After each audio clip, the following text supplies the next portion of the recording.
Hello, let's look at Romeo and Juliet, Act 3, Scene 3. And with this scene, we jump back to Romeo. We just saw Juliet and how she dealt with the news of her banishment. And now it's Romeo's turn to deal with the news of his banishment. Last time we saw Romeo, he ran away, right? He just killed Tybalt. Benvolio was like, run away. And so he took off. What he did is he ran off to Friar Lawrence's. And that's where the scene takes place, in Friar Lawrence's cell. And in this scene, we have Friar Lawrence's plan to make this better. All right, so Romeo gets news of his banishment. He can't handle it, right? He's immature. He freaks out. He can't handle it. Friar Lawrence tries to console him. It doesn't work. The nurse shows up. Remember, she left from Juliet's with a ring to give to Romeo because she knew he was hiding out of Friar Lawrence's. And then Friar Lawrence creates the plan that will make everything better. So let's take a look at this. Friar Lawrence is there. Friar Lawrence is there in his cell, of course. Romeo is there also. Romeo ran straight there. That's where he hid before he found out about the prince's proclamation of banishment. And he asked for the news. So just from that fact, Friar Lawrence shows up, tells Romeo to come out. We know that Romeo showed up. Friar Lawrence left to find out what the news was. Friar Lawrence returns. Romeo's in another room hiding. Okay, so we can kind of figure out what happened there. And then Friar Lawrence calls him into the room and says, well, got the news. You're banished. And Romeo cannot handle this stuff, right? Cannot handle the banishment. He says, death is better. Friar Lawrence is telling him, no, it's okay. The world is large. You can go anywhere. It's okay. And Romeo's like, no, there is no world away from Juliet. Put yourself in his position. You just got married. And now you cannot see your spouse or the whole city where your spouse lives ever again. Yeah, that's gotta suck. And that's where Romeo's at. There is no world away from Juliet.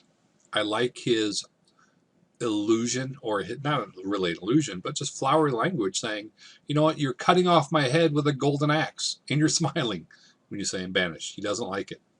And Friar Lawrence just gets mad with him. He's like, banishment is mercy. You don't see it. You need to listen up. And Romeo goes on his big long rant. Everyone can see Juliet but me. You know, the carrion flies, right? Carrion flies are the flies that fly around dead things and leave maggots and stuff. Those things can fly on the wall and see Juliet. All the cats and dogs and rats in Verona can see Juliet, but I can't. So he's pretty upset. And he asks for poison, right? He goes to, Father, do you have a dram of poison? He knows Friar Lawrence is good with herbs and flowers and stuff like that. When we first saw Friar Lawrence, he was picking flowers and talking about how certain flowers could be used for poison. But that kind of gets glossed over. And Friar Lawrence tries to console him. He's like, I'll give you armor to hold away the pain, right? A kind of philosophy to make you feel better. Meaning that, you know, if he listens to what Friar Lawrence says, then Romeo's going to do a lot better. Okay, he won't wallow in the self-pity. But Romeo's like, no, I don't want to hear any philosophy. Philosophy can't bring back Juliet. Philosophy cannot reverse what the prince said. So he's got a point. You know, it's like when you're having a bad day and you're feeling kind of depressed and someone says, well, just feel better. It doesn't work that way. And Romeo's kind of pointing that out. Friar Lawrence gets flustered and frustrated. He's like, well, I see madmen have no ears. Meaning, you're crazy, you're not going to listen. And Romeo says something really interesting. He's still got a quick wit going on. He says, why should they when wise men have no eyes? This is a great line. In ancient literature, in ancient drama, especially from Greek tragedies and stuff, wise Men are usually blind. Okay, they're not distracted by what they see, and they understand the world around them. That's just the way it is. Friar Lawrence is a wise person, but he's not seeing the state Romeo's in. Romeo's saying, you don't understand. You might be wise, but you don't see what's really going on. So I like that little line there. That's good stuff. The nurse shows up. Okay, just when Friar Lawrence is headed up to here. Here comes the nurse. There's knocking at the door, and Friar Lawrence tells Romeo to hide because there might be, people out looking for Romeo. And Romeo's like, no, and he throws himself on the ground, and he's just crying. He's so distressed, right? He's just lying on the ground, blubbering like an idiot. And the nurse says, it's me, the nurse. I come from Juliet, and they let her in. And the nurse sees Romeo on the ground. She mentions that Juliet's in the same state. She's crying and blubbering, crying over Tybalt, crying over Romeo. And she basically tells Romeo to stand up and be a man. In sometimes, or some scenes, or some instances when I see this play, the nurse is standing there. She'll kick Romeo as he's lying on the ground. She'll kick him. Get up. Be a man. And she says something interesting. For Juliet's sake, rise and stand. There's sexual connotations in there too. Romeo's supposed to be going to have his honeymoon night. But we're not going to get there yet.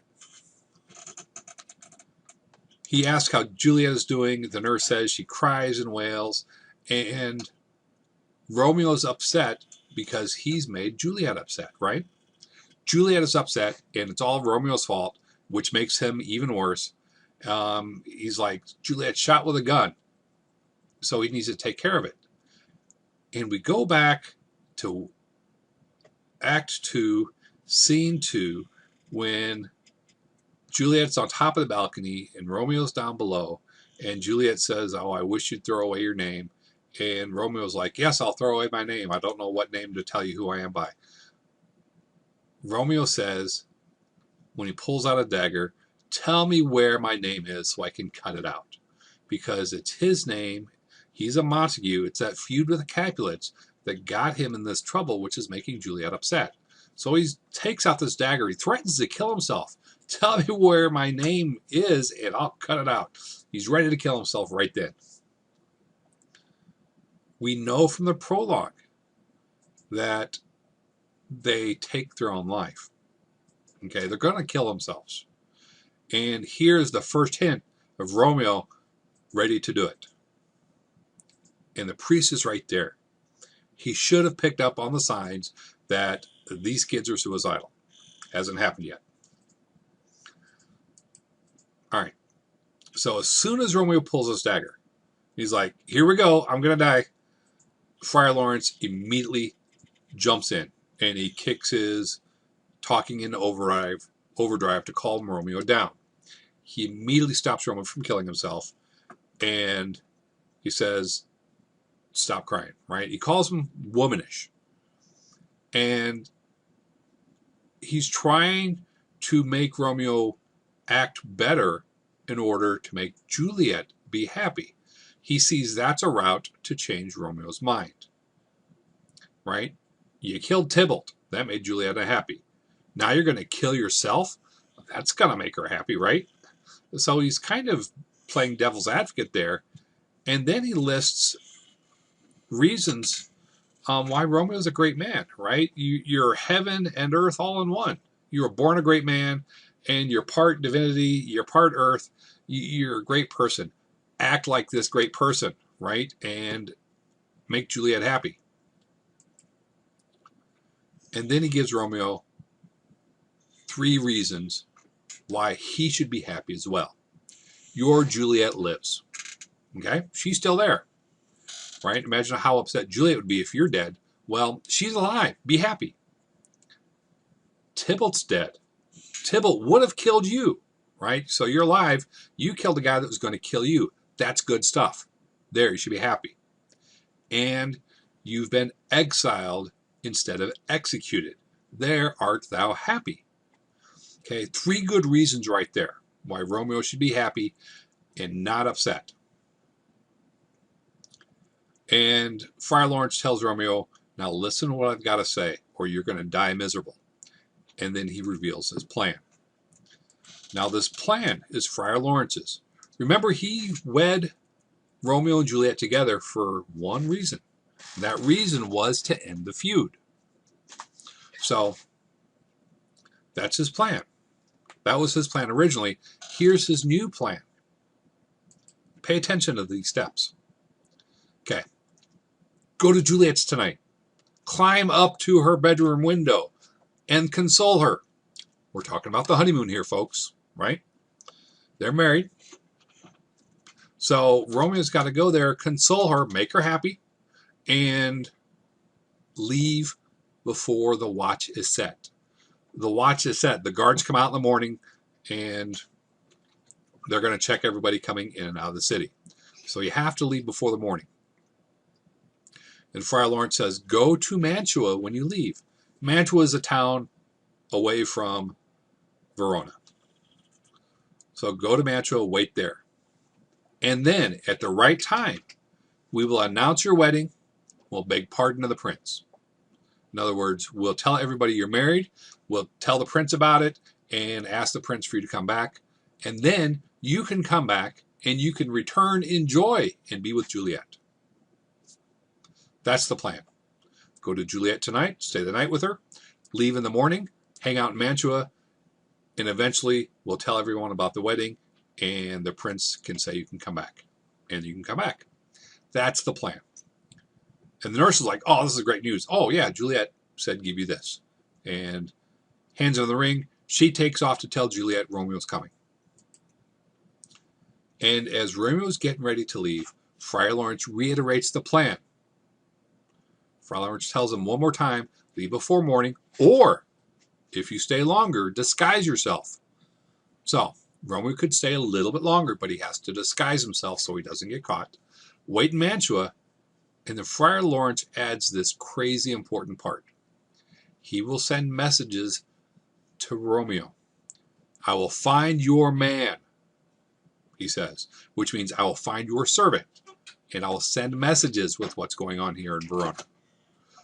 So Friar Lawrence will stay in touch with Romeo as he's in Mantua. Very important.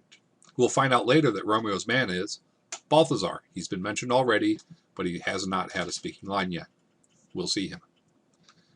Crazy important scene here. Friar Lawrence's plan sets everything into motion based on everything that Romeo's coincidences in killing people set into motion as well. All right. This is an important scene. Reread this a couple of times. Take 2 days on it. And have a great couple of days.